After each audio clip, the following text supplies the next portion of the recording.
Evening, sir. Can you tell us your background at Cummins and role and responsibilities? Yeah, sure. I've been with Cummins for 16 and a half years. My role and responsibilities is to look after the marine business and rail business for Africa from a sales perspective.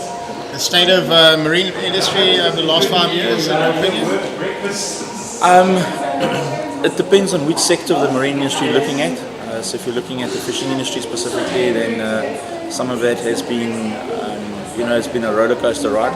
If you look at the offshore supply vessel or the offshore industry, it's been declining, especially over the last 2.5, 3 years with the oil price declining.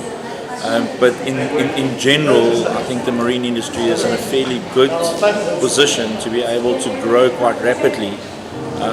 Once the commodity prices and requirements get back into place.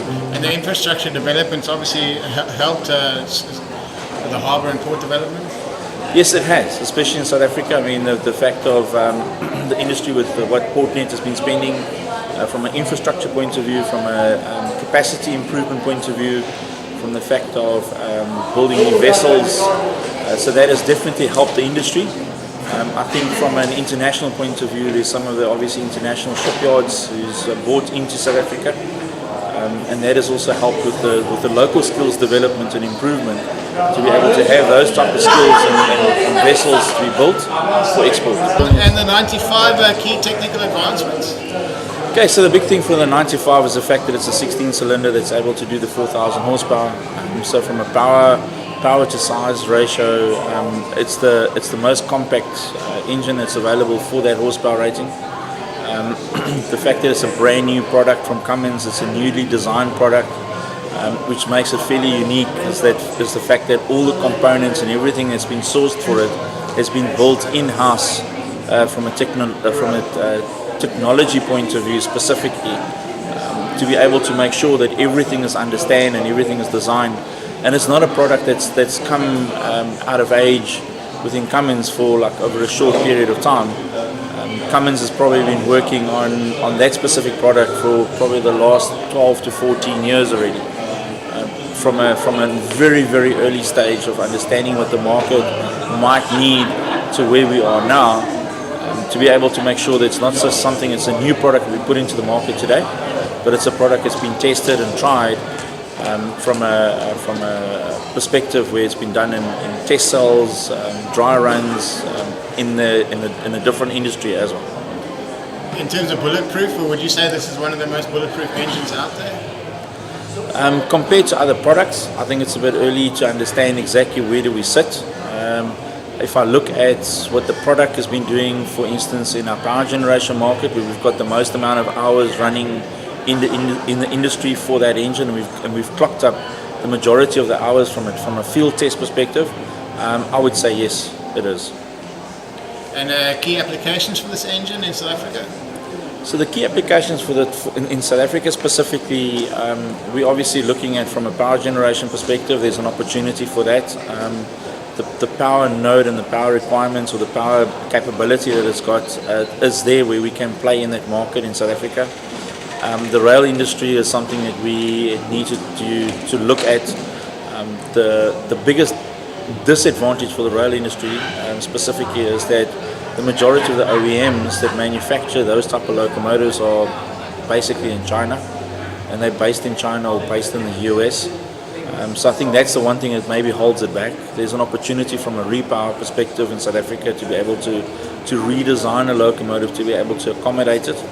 And then in the marine industry specifically, I think there is opportunity, especially with our fishing fleets, our fishing industry, and even so far as our South African Navy, of where they want to go to and what the product can do for them specifically. Yeah, so a lot of, would you be retrofitting old vessels with a new engine? Yes, we will. I think what makes the big difference for the owners is to look at obviously the life expectancy of the vessel, what's left over, the amount of money that needs to be spent.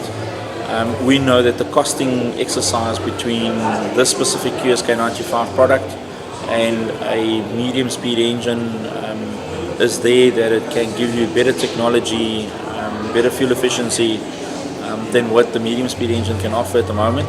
And and with that comes the opportunity to be able to extend the life expectancy of the current vessels. And fuel quality, as you go into deeper South Africa, can this engine run on dodgy diesel? It can, up to a certain point. It's not a fact that the engine has to run at 5 or 50 ppm or 5 ppm fuel. It's capable of running at the 500 that it's there. Obviously, the big thing is that there's pre-filtration, and the filtration that's available today is there to be able to assist. So you can actually put things like that in. You'll always have an issue, doesn't matter who the manufacturer is that somebody puts very, very poor quality fuel in, then you are going to have problems going forward. I just think that one of the things that's going to help the product is that a lot of the clients want to be able to make more money for themselves, and that will come from the fact that they're cleaner, greener, and have that opportunity to be able to either sell their fish or to be able to have less pollution put out there. And IMO compliance here is going to play a big role going forward. Do you see customers taking the environment seriously in 2016? I think there are some of them. There's I won't say the majority of them, but I think there's a small percentage of clients that we see that happens. And they are definitely looking at driving from an environment point of view. I just think that locally in South Africa, for instance, if they could do the same as what they've done in certain countries in Europe, where there's assistance maybe from the government with regards to making it worthwhile, to if you have some sort of an incentive, then for putting in taking out an older engine, putting a newer technology engine in, makes it financially worthwhile, then yes, I think that would help stimulate that side of the industry. In terms of skills development, always sometimes a big problem. How do we fill that gap in terms of diesel fitting and whatnot? Okay, so for instance, from a skills development point of view for this product specifically, so Cummins has got a training center and a master rebuild center that's based in Johannesburg for South Africa specifically. So a lot of that skills will be able to be transferred into that industry. We know that the fishing industry specifically, the Navy, those type of guys actually work on their own engines in the vessel. So be able to have that skills to be able to transfer the information. And because our training center is set up in such a way that we don't just train our Cummins technicians, but we are willing to train clients, OEMs, end users to be able to work on our product, obviously within parameters, because once it's outside the warranty period, then the client has got that capability of working on it, and we are able to transfer that skill to that. So you got a more power, small engine, presumably a bigger turbo on there? There is a difference in the turbocharger, the technology of how they use it for the performance parts with regards to the injector system, the pistons, the camshaft side of it, the calibration that's in the control module, the way that the fuel mapping has been done, the turbocharger arrangements with the HE800 turbochargers that's on there that works more efficient. All of that has been helped to be able to increase the power requirements for such a smaller engine. And it's been in the market overseas for a while. What's the feedback been from customers? In the markets that we have the product in running, the customers have been very, very excited about it. They felt that the product is very, very reliable. Obviously, from a marine perspective, the client who's busy building the vessel at the moment is the first commercial installation that we will be doing from a Cummins perspective. The engines are actually already in the vessel. And so obviously we're looking at the real live data from that coming back from a marine perspective for that specific client, and that client has actually gone so far as to be able to place an order for a second vessel already with the Cummins Gears K95 fitted. Reliability is a key concern. How do you keep that gold standard? So what Cummins has done specifically around this product, and especially when it's a new product that goes into the market, it's a fact of having what we call an infant care program going.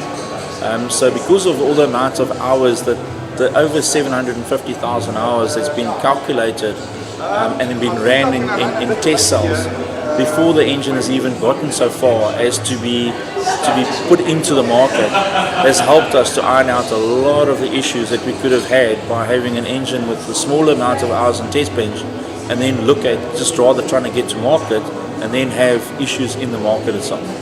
And the most unusual application for this engine? Well, there's nothing unusual at the moment. Like I said earlier on, so it's been released for 4 different markets. So power generation specifically, the rail industry, for mining, and then for marine.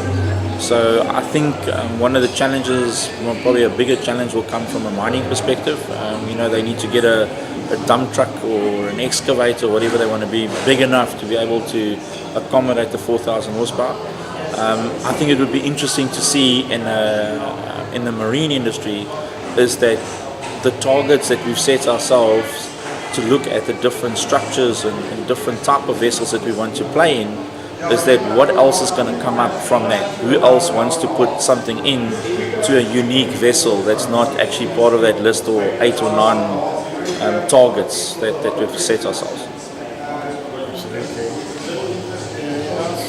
What can we learn from America? They're very advanced in certain areas.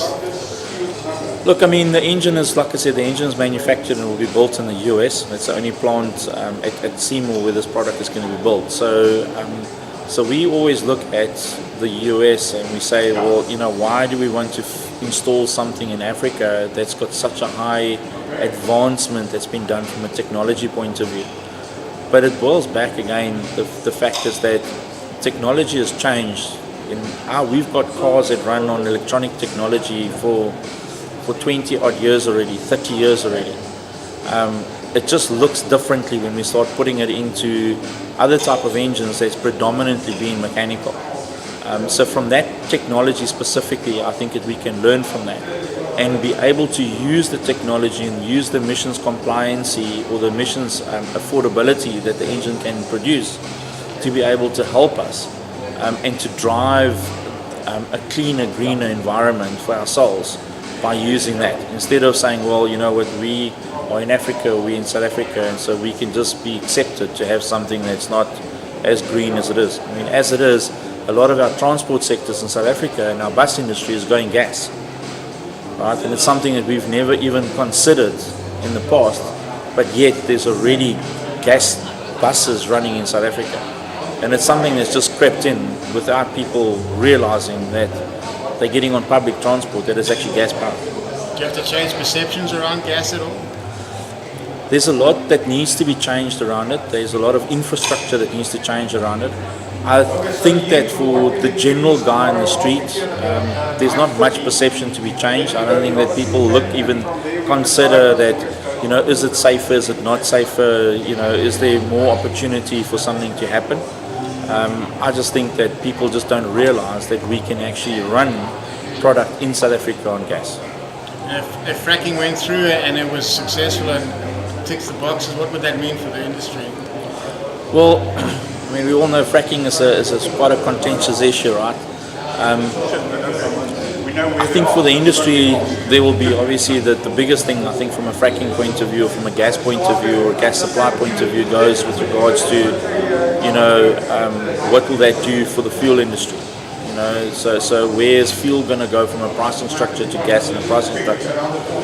Going outside the environmental issues around fracking, from that perspective, I mean, I think that's an open debate if you either for or against fracking.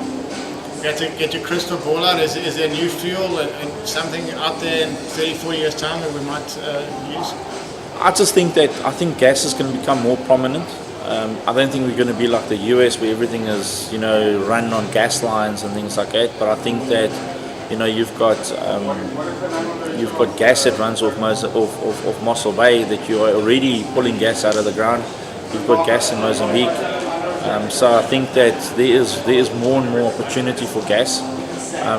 I don't think that the energy or the fuels that we've got at the moment, like petrol and diesel, is going to go away. But I do think that we are going to see an increase in gas-powered, especially public transportation vehicles.